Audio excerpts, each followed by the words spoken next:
Hello guys, welcome one second. आज का जो हमारा टॉपिक है वो है एडीसी, जो कि एम्बेडेड और आईओटी के अंतर्गत आता है। तो एडीसी के बारे में डिस्कशन करने से पहले थोड़ा बहुत जान लेते हैं यार एडीसी है क्या। एक नाम को तोड़ते हैं, नाम को तोड़ के देखते हैं एडीसी है क्या। ADC analog to digital converter. Okay, तो सबसे पहले हम बात कर लेते हैं एनालॉग क्या होता है, डिजिटल क्या होता है। उसके बारे में डिस्कशन करने के बाद फिर हम आगे मूव करते हैं। तो सबसे पहले अगर बात करो एनालॉग और डिजिटल की, तो एनालॉग का मतलब होता है कोई भी सिग्नल पे प्रोसेस करना, और डिजिटल का मतलब होता है सिग्नल को ऑन या ऑफ करना। जैसे एक एग्जांपल लेते हैं। जैसे मान लो आपके घर में सीलिंग फैन है, सीलिंग फैन में आपने रेगुलेटर लगाया हुआ है। सीलिंग फैन को ऑन किया ऑफ किया डिजिटल है, ठीक है। सीलिंग फैन को ऑन किया ऑफ किया डिजिटल है। सीलिंग फैन की स्पीड को कम ज्यादा किया एनालॉग है, क्लियर। सेम इसी तरीके से अगर इस पर क्लियरिटी नहीं है तो बहुत सारे लोगों ने मतलब स्कूटी बाइक चलाए होंगे। स्कूटी को ऑन किया ऑफ किया डिजिटल है, ऑन किया तो 1, ऑफ किया 0। अगर उस स्कूटी की स्पीड को आपने वेरी किया है, स्पीड कम किया, स्पीड ज्यादा किया, स्पीड बढ़ाया घटाया, तो वो एनालॉग है। एनालॉग का मतलब होता है processing between the specified range, और एनालॉग का मतलब डिजिटल का मतलब होता है स्टार्ट या स्टॉप, ऑन या ऑफ, क्लियर। अगर हम माइक्रो कंट्रोलर्स की बात करें, जो भी हम माइक्रो कंट्रोलर या माइक्रो प्रोसेसर की बात करें, तो माइक्रो कंट्रोलर माइक्रो प्रोसेसर में हम जो इनपुट्स देते हैं वो डिजिटल में देते हैं, आउटपुट जो लेते हैं डिजिटल में लेते हैं। हमारा जो माइक्रो कंट्रोलर है वो वर्क करता है 5 वोल्ट की सप्लाई पे। तो 5 वोल्ट हम इनपुट प्रोवाइड करते हैं उसके अंदर, और 5 वोल्ट का ही आउटपुट हम उससे ड्रॉ करते हैं बाहर की तरफ। लेकिन आज की जो हमारी क्लास है वो ये है कि हमें उसमें एनालॉग इनपुट प्रोवाइड करना है और डिजिटल आउटपुट लेना है। कैसे पॉसिबल है? अगर हम थोड़ा सा प्रीवियस सेक्शंस में आए, प्रीवियसली हम बैक करें, तो हम लोगों ने उसमें स्टडी किया था ओपैम्प। प्रीवियस क्लासेस में हम लोगों ने स्टडी किया है ऑपरेशनल एम्पलीफायर, ओपैम्प। ओपैम्प पे हम क्या करते थे? ओपैम्प पे भी हम एडीसी का ही कॉन्सेप्ट लेते थे। जैसा कि अगर आप लोगों को याद हो, हम लोगों ने टेम्परेचर सेंसर की बात की थी। टेम्परेचर सेंसर में मैंने कहा था कि अगर टेम्परेचर हमारा एक स्पेसिफाइड लेवल से ऊपर जाता है तो हमारा फैन चलना चाहिए, अदरवाइज हमारा फैन ऑफ हो जाना चाहिए। तो उसके लिए हम लोगों ने एक एनालॉग सेंसर लिया था। एनालॉग सेंसर का मतलब वो वेरी कर रहा था एक स्पेसिफाइड रेंज में।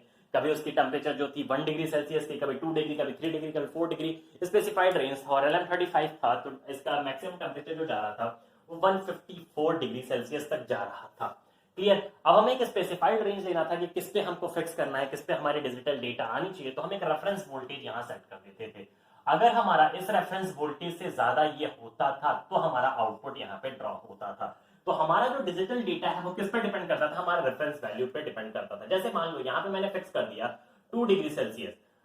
तो जैसे कि LM35 के बारे में हम लोगों ने स्टडी किया था, LM35 जो है ऑप्टोकपलर में फंक्शन करता है। तो ऑप्टोकपलर का मतलब ये होता है कि वो इनपुट एक सेक्शन में लेता है और आउटपुट डिफरेंट सेक्शन में देता है।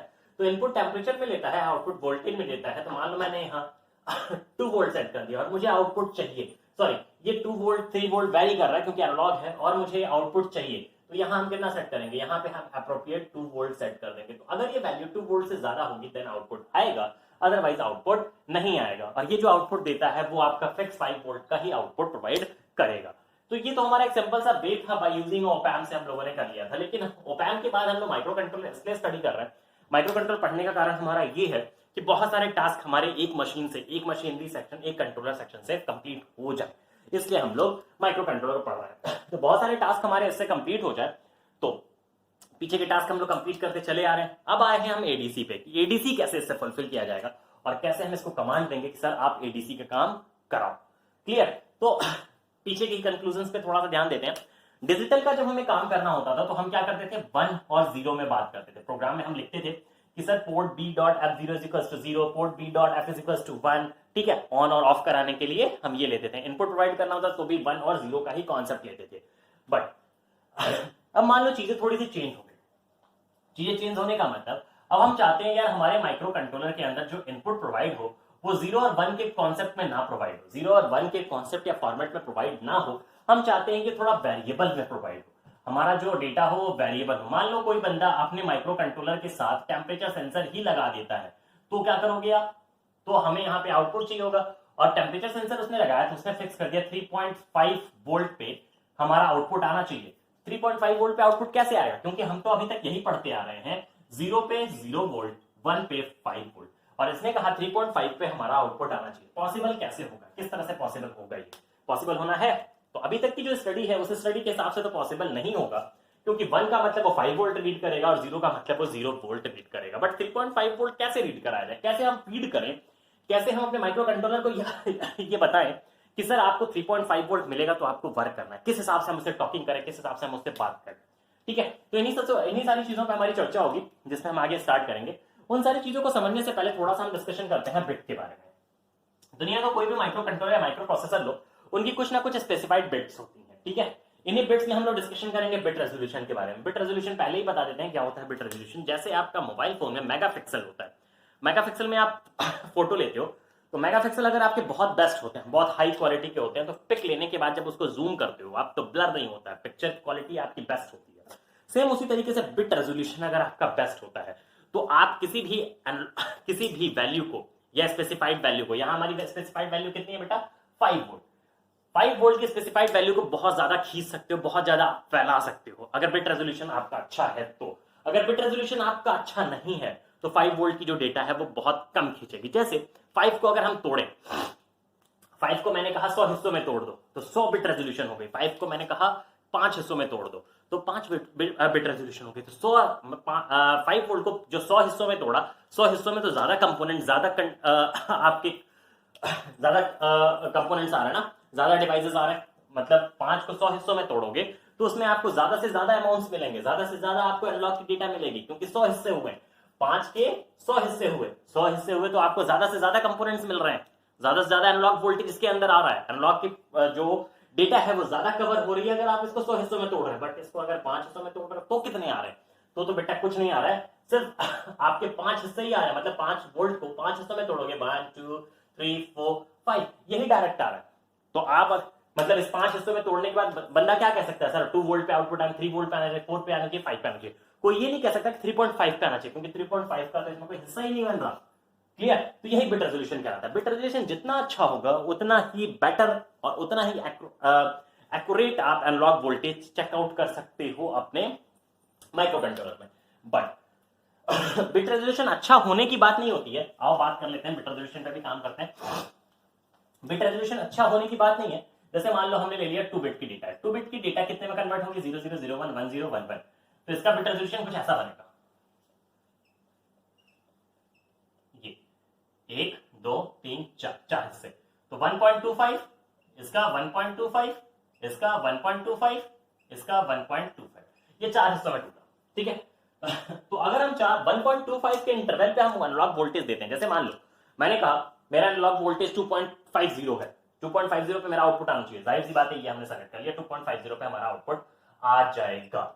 लेकिन किसी ने अगर कह दिया मेरा आउटपुट 2.75 पे आना चाहिए था, 2.75 का कोई इंटरवल है ही नहीं इसमें, तो हम उस एक्यूरेट वोल्टेज को 2.75 का एक एप्रोप्रिएट वोल्टेज जो है हम इसमें सेलेक्ट नहीं कर पाएंगे, यहां हम दे नहीं पाएंगे, यहां उसे हम सिंबलाइज भी नहीं कर पाएंगे और एक डिस्प्ले भी नहीं कर पाएंगे 2.75 कहां है, तो एक एप्रोप्रिएट वोल्टेज नहीं मिलेगा। अगर कोई 2.75 बोलता है तो 2.50 ही हमें देना पड़ेगा, 2.75 जब नहीं है तो। लेकिन जब हमें एक स्पेसिफाइड, जो भी हमने एनालॉग की स्पेसिफाइड वोल्टेज हमने बोली है उसको हमें प्रॉपर्ली इसके अंदर डिस्प्ले कराना है, तो उसके लिए हमें क्या करना पड़ेगा, उसके लिए हमें अपने बिट की जो रेजोल्यूशन है, रेजोल्यूशन क्या है बेटा, ये जो खींचा है मैंने, ये जो रेजोल्यूशन है उसे बढ़ाना पड़ेगा। अब मान लो यही मैंने ले लिया 2 बिट की जगह 8 बिट ले लिया, तो 8 बिट का मतलब मान लो 1 2 3 4 5 6 7 8 ये हिस्से टूट गए, और ठीक, तो और ज्यादा ये कवर होगा तो आप कितने हिस्से मिल गए, अब जो आप सेट करोगे जो इंटरवल होगा वो 0.625 का होगा, तो ये भी 0.625, तो 0.625 का इंटरवल बन चुका, मतलब जो भी वैल्यू आप दोगे वो 0.625 का अगर मल्टीपल होगा, ठीक है, तो उस इंटरवल में कवर होगा, एप्रोप्रिएट वोल्टेज जो आपने दिया वो एक्यूरेटली इसके अंदर फिक्स हो जाएगा। क्लियर, जो भी होगा एक्यूरेटली इसके अंदर फिक्स हो जाएगा। लेकिन 0.625 की जगह किसी ने मान लो दे दिया 0. सर मुझे चाहिए 0.75, तो 0.75 पर नहीं मिलेगा, फिर आपको आसपास की वैल्यू पे है उसे एडजस्ट करना पड़ेगा। ठीक है, तो ये आपका बिट रेजोल्यूशन होता है। किसी ने 16 का कर दिया तो और ज्यादा 5 टूट जाएगा, 5 को और ज्यादा पेक कर लिया जाएगा, तो और एप्रोप्रिएट वोल्टेज आपको मिलेंगे और एक्यूरेट वोल्टेज आपको मिलेंगे, एक्यूरेसी और ज्यादा आपकी बढ़ जाएगी।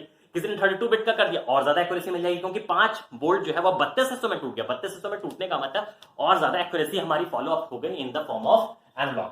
क्लियर, लेकिन सबसे बड़ा डाउट ये है, डाउट क्या, सबसे बड़ी दिक्कत भी ये है, जितना ज्यादा बिट रेजोल्यूशन आप बढ़ाएंगे उतना ज्यादा आपकी प्रोग्रामिंग में टाइम कंजम्पशन होगा, उतना ज्यादा प्रोसेसर आपका टाइम लेगा पूरा मूवमेंट करने के लिए। इसीलिए हमारा जो माइक्रो कंट्रोलर सेक्शन है या जितने भी आईडीई हम यूज करते हैं वो यही कहते हैं, माइक्रो कंट्रोलर भी यही कहता है कि सर ऐसा आप प्रोसेस करो या ऐसा बिट रेजोल्यूशन लो जो कि एक एवरेज फॉर्मेट में हो और ज्यादा टाइम भी कंज्यूम ना हो और आसपास की सारी डेटा हमारी उसमें निकल के आ जाए, मतलब 90% केसेस हमारे उसमें फुलफिल हो जाए। ये नहीं कि बिट रेजोल्यूशन इतना ज्यादा कर दीजिए कि टाइम भी कंज्यूम हो, हमारा प्रोसेसर भी स्लो काम करे, हमारी जो अदर प्रोग्रामिंग है वो भी स्लो हो जाए इसी के चक्कर में। तो कुछ ऐसा करो सर कि अप्रॉक्स में सारी वैल्यू, सारे वोल्टेज उसमें कंबाइन हो जाए, सारे के सारे उसमें मिल जाए और प्लस हमारा प्रोसेसर का स्पीड भी स्लो ना हो। इसलिए जो हम लोग बिट रेजोल्यूशन लेते हैं वो हम लोग मेनली 10 बिट का एक एवरेज में लेते हैं, 10 बिट रेजोल्यूशन एक एवरेज में लेके चलते हैं। एवरेज में हम क्या लेके चल रहे हैं,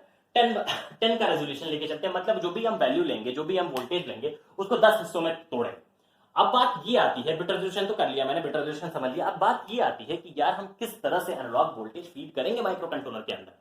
तो आते हैं उस पर डिस्कशन करते हैं। माइक्रो कंट्रोलर बेटा जो भी हम प्रोग्राम देते हैं उसको किस में कन्वर्ट करता है, उसको डायरेक्टली उसे किस में कन्वर्ट करना है, उसे कन्वर्ट करना है बाइनरी में। तो क्यों ना कुछ बाइनरी का ही टर्म्स कंडीशन बनाया जाए, बाइनरी का ही कुछ फॉर्मेट सेट किया जाए कि यार कुछ इस तरह से इसको लॉजिक कन्वर्ट करें कि डायरेक्ट हमारा प्रोग्राम क्या हो, अंदर जाए, उसे ज्यादा मेहनत ना करना पड़े, डायरेक्टली वो गेन कर ले कि कितने की बात हो रही है।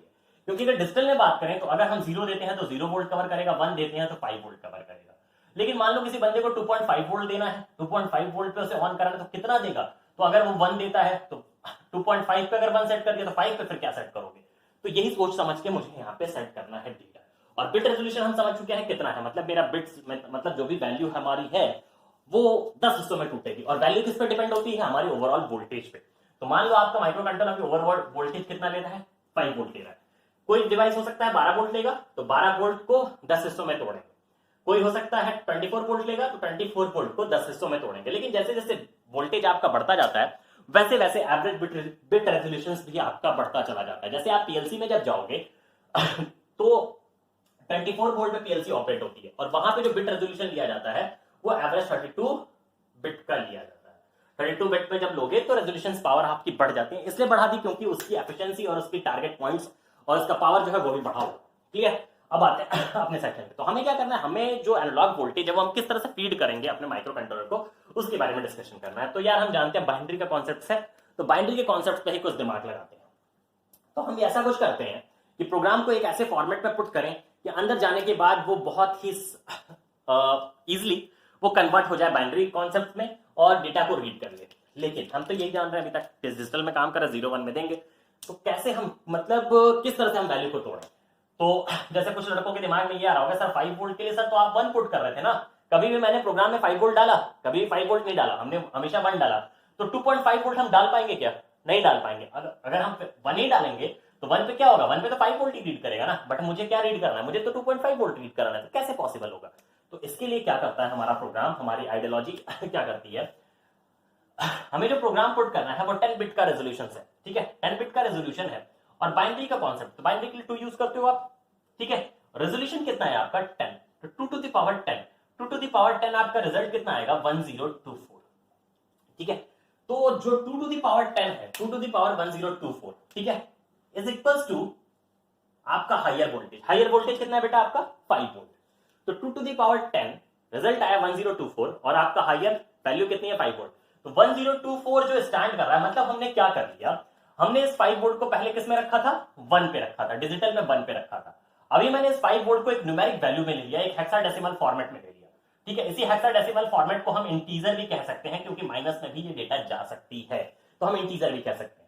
तो मैंने 5 वोल्ट को किस में तोड़ दिया, एक न्यूमेरिक वैल्यू में तोड़ दिया, एक नंबर में तोड़ दिया। तो न्यूमेरिक वैल्यू में तोड़ा तो मेरा कितना आया, ये आया। और क्यों तोड़ा, कैसे तोड़ा, क्योंकि हमारा जो 5 वोल्ट का डेटा है वो 10 हिस्सों में टूटेगा। और किस कॉन्सेप्ट में टूटेगा, क्योंकि हमारा जो माइक्रो कंट्रोलर है वो क्या लेता है, वो बाइनरी लेता है, तो बाइनरी के कॉन्सेप्ट में ही टूटते हैं। देखो बिट रेजोल्यूशन में बात की तो इस पे टूट रहा है। 8 बिट में क्या होता है बेटा, 8 बिट में 0 0 0, देन उसके बाद 0 0 0 1 1 1 1 0 1 1 0 0 1 1 0 सॉरी 1 0 1 0 1 0। तो ये आपका किसमें टूटता है, बाइनरी के कॉन्सेप्ट में टूटता है ना। तो सेम वही मैंने वर्क किया कि भैया जो हमारा मेन नंबर है जो मेरा मेन स्पेसिफाइड नंबर है उसको बाइनरी के कॉन्सेप्ट में तोड़ रहा है, तो बाइनरी कॉन्सेप्ट मैंने ये ले लिया, और कितने रेजोल्यूशन में कितने दफा टूटना है, कितनी बार टूटना है, तो 10 हिस्सों में टूटना। तो उसको जब मैंने सॉल्व किया, सॉल्व करने के बाद मेरा एक न्यूमेरिक वैल्यू आ गया ये। तो जाहिर सी बात है 5 इज इक्वल टू दिस, तो दिस इक्वल टू दिस, मतलब दिस इक्वल टू दिस। तो 5 वोल्ट मेरा रिजल्ट लेके कितना आया। अगर मुझे 5 वोल्ट पुट करना होगा तो अब मुझे अपने प्रोग्राम में कौन सी नंबर डालनी होगी, अब मेरे प्रोग्राम में मुझे 1024 नंबर डालना होगा। तो जब 5 को मैंने तोड़ दिया 1024 पे, तो अब मुझे नीड अगर 2.5 वोल्ट की होगी तो क्या करेंगे। तो बेटा 5 volt is equal to 1024, 5 volt is equal to 1024, तो 2.5 volt is equal to how much, 204 divided 5 into 2.5, तो निकल गया ना। अब इसको सॉल्व करेंगे, इसको सॉल्व करने के बाद जो आंसर आएगा, जो भी आंसर यहां आए वो प्रोग्राम में आप पुट कर देंगे, तो आपका जो रिजल्ट आएगा वो 2.5 वोल्ट पे एक डिजिटल डेटा निकल के चली आएगी, एक डिजिटल डेटा आपको मिल जाएगी। क्लियर। तो इसी फॉर्मूले के हिसाब से आप डेटा निकालोगे। मतलब एडीसी का कॉन्सेप्ट जब हम स्टडी कर रहे हैं, तो अगर अब आपको आउटपुट, जो भी आउटपुट आपको निकालना है, आउटपुट जो आप रन कराना चाहते हो, तो आउटपुट तो डिजिटल ही आ रहा ना, क्योंकि ये पूरा क्या पढ़ रहा है, एडीसी। तो एनालॉग को ऐसे पुट करेंगे कि डिजिटल डेटा निकल के आए। तो डिजिटल में अगर हमको 1 निकालना है, तो अब एनालॉग में हम क्या पुट करेंगे 5 के लिए। 5 अगर मान लो 5 वोल्ट इनपुट दे और आउटपुट कितना है 1, तो 5 वोल्ट के लिए कितना पुट करेंगे 1024। ठीक है, 1024 पुट किया।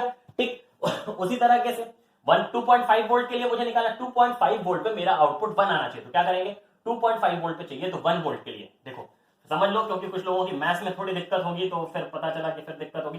5 वोल्ट पे इतना, तो 1 वोल्ट पे कितना 1024 डिवाइडेड बाई 5।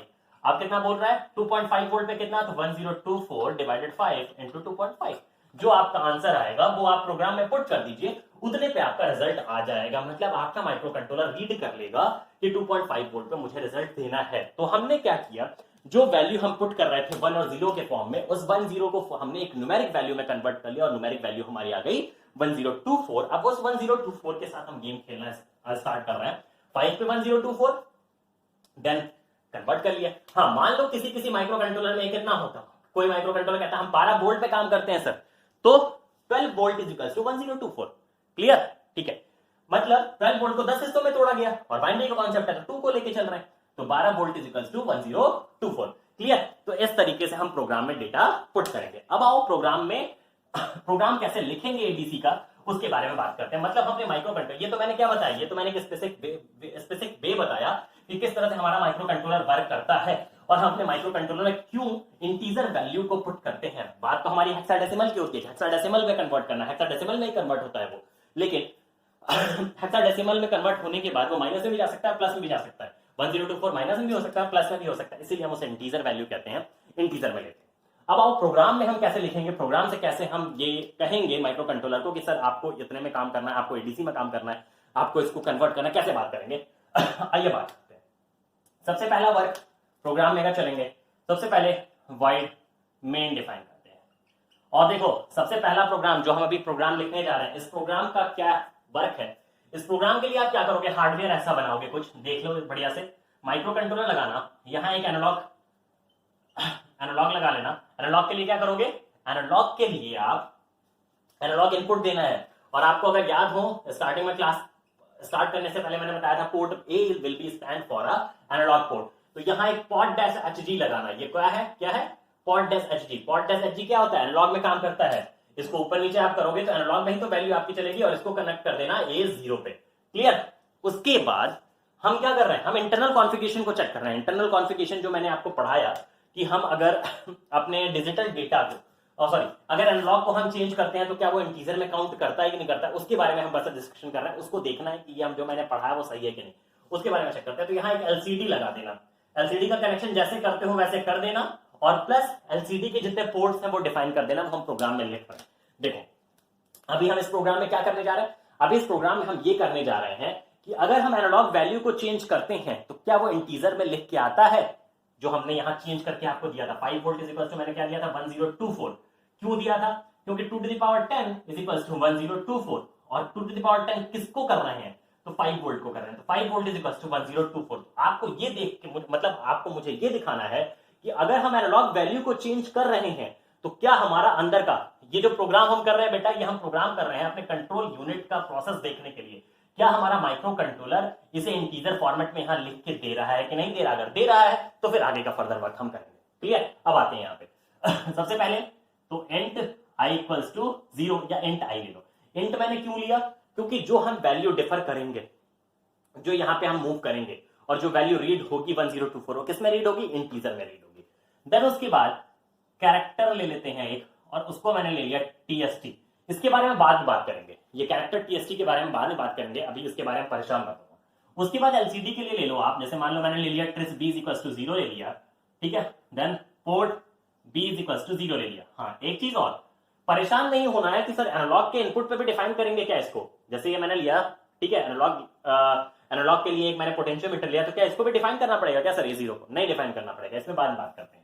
अब यहाँ पे एलसीडी का पोर्ट डिफाइन कर लेना, LCD initiate and port B, ये डिफाइन कर लो। देन उसके बाद एलसीडी को कमांड दो, एलसीडी कर्सर ऑफ।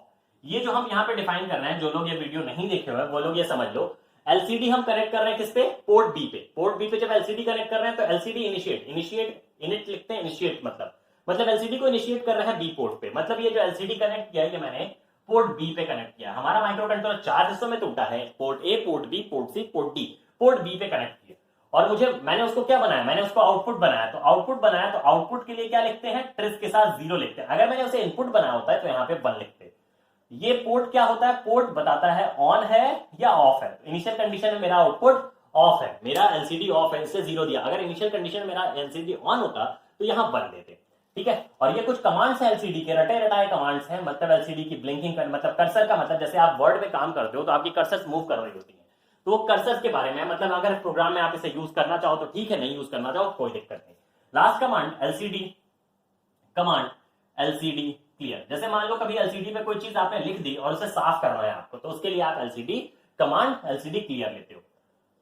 देन उसके बाद हमें अपने प्रोग्राम को इनफाइनाइट टाइम रोटेट करना है। तो इनफाइनाइट टाइम रोटेट करने के लिए, रिपीटिशन मोड में लेने के लिए व्हाइल लगाते हैं। व्हाइल के साथ अगर हम कोई भी ट्रू वैल्यू डाल देते हैं, द कॉन्सेप्ट ऑफ बाइनरी, तो वो कंडीशन जब तक ट्रू रहेगी तब तक वो इनफाइनाइट टाइम तक लूप को चलाता रहेगा, जब तक इस कंडीशन को फॉल्स नहीं करते। तो मैंने व्हाइल के साथ ट्रू वैल्यू लगा दी, 1 लगा दिया। मतलब बाइनरी में अगर कन्वर्ट करो 1 को तो बाइनरी में 1 आएगा।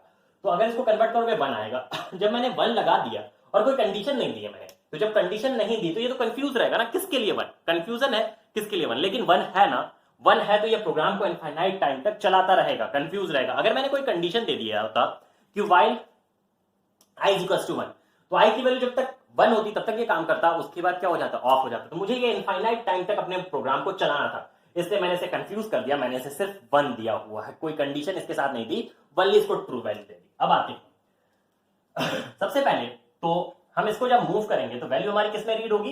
A0 में। तो i इक्वल्स टू, और वैल्यू कैसे? A0 में जो वैल्यू आएगी वो कैसी आएगी? देखो प्रोग्राम से, A0 में जो वैल्यू आएगी, हम ये वोल्टेज को वैरी करेंगे। यहाँ 0 वोल्ट है, यहाँ 5 वोल्ट है, तो 0 से 5 वोल्ट में हम वैरी करेंगे। तो 0 से 5 वोल्ट में जब वैरी करेंगे तो रिजल्ट क्या आएगा? रिजल्ट हमारा इंटीजर फॉर्मेट में आएगा।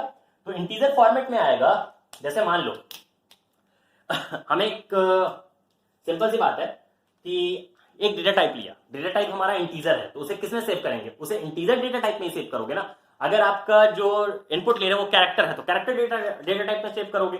अगर मान लो स्ट्रिंग है तो स्ट्रिंग डेटा टाइप में सेव करोगे। उसी तरीके से हमारा जो रिजल्ट यहाँ पे है वो क्या है? वो इंटीजर है, तो इंटीजर को किसमें सेव करेंगे? इंटीजर के अंदर ही तो सेव करेंगे। तो देखो हमने क्या लिया? इंट i लिया हुआ, तो i क्या है? i इंटीजर है, तो इंटीजर के अंदर ही सेव करोगे। तो क्या लिखोगे यहाँ पे? i इज इक्वल्स टू, ठीक, ADC, ठीक है। i क्या कर रहा है? i कर क्या? i स्टोर कर रहा है। किसको स्टोर कर रहा है? एनालॉग को स्टोर कर रहा है। तो एनालॉग के लिए हम लिखते हैं ADC। और किस वैल्यू के स्टोर कर रहा है? ADC को रीड कर रहा है। ADC को, i जो है ADC को रीड कर रहा है। जब आप यहां से दौड़ाओगे तो इनपुट हमेशा क्या करता है? इनपुट रीड करता है। आप लिखते हो ना ये अभी सॉरी, ये हम जब AVR पढ़ेंगे तो उसमें क्लियर हो जाएगा। बस अभी यहां देखो, ये जो डेटा अंदर में जा रही है, ये हमारा माइक्रो कंट्रोलर रीड कर रहा है ना। इसको किस पोर्ट पे रीड कर रहा है? 0 नंबर पे, तो यहां बस 0 डाल दो। ये बाय डिफॉल्ट सेट है कि A will be stand for analog, और जब आपने यहां पिन दे दिया तो वो पिन स्टैंड कर रहा है आपके एनालॉग डेटा को लेने के लिए। एनालॉग के लिए आप B या C, D को नहीं ले सकते, A को लिया, और जिस पिन को लिया उस पिन का नंबर यहां डिफाइन कर दो। नेक्स्ट मूव करो। अब देखो, अब जो मुझे आप लोगों से बात करनी थी, ये जैसे सिंपल सी बात है यार, हमारा एलसीडी ये कहता है, हमारे एलसीडी की प्रॉपर्टीज है, एलसीडी ये कहता है सर ऐसा है, कुछ भी कर लो, हम इंटीजर को अपने ऊपर कॉपी नहीं कराते। मेरी प्रॉपर्टीज ये कहती है कि हम इंटीजर को अपने ऊपर कॉपी नहीं कराते, ठीक है। तो इंटीजर को जब आप अपने ऊपर कॉपी नहीं कराते, लेकिन हमें क्या है, हमें कॉपी करना, हमें एलसीडी के ऊपर देखना है ना, हमें एलसीडी के ऊपर देखना है कि अगर हम इसको मूव कर रहे हैं तो क्या हो रहा है यहाँ पे। हम तो पढ़ चुके हैं कि भैया 5 वोल्ट पे 1024 आता है, उसी हिसाब से हर एक वोल्ट पे हमारी ये वैल्यू चेंज होती रहेगी। तो हमें ये देखना है कि हमारा कंट्रोलर कैसे काम कर रहा है, कैसे वैल्यू चेंज कर रहा है कि नहीं कर रहा है, ये देखना है। तो जरूर जाहिर सी बात है, जब देखना है तो एलसीडी पे ही देखोगे, लेकिन हमारा एलसीडी चीख चीख के कहता है सर हम नहीं लेते, हम एलसीडी पे इंटीजर को डिस्प्ले नहीं कराते। सिंपल सी बात है, हम क्या करते हैं इसकी प्रॉपर्टी चेंज कर देते हैं। इंटीजर को वो रहेगा, वो वैल्यू काउंट करेगा in the form of integer ही, लेकिन उसकी प्रॉपर्टी को चेंज कर देते हैं, उसकी प्रॉपर्टी को ट्रांसफॉर्म कर देते हैं। तो उसकी प्रॉपर्टी को ट्रांसफॉर्म करने के लिए हम लोगों ने कैरेक्टर ले लिया, ठीक है, और कैरेक्टर का जो लेंथ लिया वो मान लो 10 ले लिया, मतलब कैरेक्टर की जो लेंथ होगी 10 ले ली, ठीक। आप 7, 8 जो भी लेना हो ले सकते हो, मैंने लेंथ जो ले ली है और 10 ले लिया। तो आई में इंटीजर कॉपी हुआ। अब इंटीजर ये एलसीडी ये कहता है सर हम इंटीजर को अपने ऊपर रखेंगे नहीं, एलसीडी को अपने साथ रखेंगे नहीं। तो सिंपल सी बात है यार कि अब मान लो, जैसे मान लो कि हम कहीं एंट्री कर रहे हैं, किसी गेट में एंट्री करने के, और हमें ये कहा गया कि आप अलाउ नहीं हो विदाउट पगड़ी, आप अलाउ नहीं हो विदाउट पगड़ी। तो हम क्या करेंगे, प्रॉपर्टीज तो हम ही है ना, सारे हार्मोन, सारे इंटरफेस, सारे जितनी चीजें हैं वो हम ही रहेंगे, चेहरा भी वही रहेगा, सब कुछ वही रहेगा, बस मुझे क्या करना पड़ेगा, एक पगड़ी लगाना पड़ेगा। तो सेम वही कॉन्सेप्ट करना पड़ेगा, इसका डेटा टाइप चेंज करना पड़ेगा, प्रॉपर्टीज बाकी डिस्प्ले चीजें वो सारी सेम रहेंगी। बट ये कहता है इंटीजर के साथ हम नहीं लेंगे, आप किसी और के साथ ले लो तो हम ले लेंगे, इंटीजर के साथ हम एलसीडी पे कॉपी नहीं करेंगे, बट मुझे एलसीडी पे कॉपी कराना है।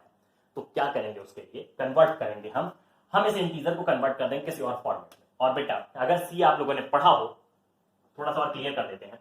कैरेक्टर का मतलब होता है ए बी सी डी, ये कैरेक्टर होता है, और कॉम्बिनेशन ऑफ कैरेक्टर जो होता है ए बी सी डी ये कहलाता है स्ट्रिंग। तो कैरेक्टर स्ट्रिंग में बहुत ज्यादा अंतर नहीं होता, कैरेक्टर सिंगल वर्ड्स को कहते हैं और स्ट्रिंग कॉम्बिनेशन को कहते हैं। तो हम क्या करते हैं, कैरेक्टर स्ट्रिंग को सेम लेके चलते हैं, इसके अंदर कैरेक्टर स्ट्रिंग जो होता है हमारा सेम कॉन्सेप्ट को लेके चलता है।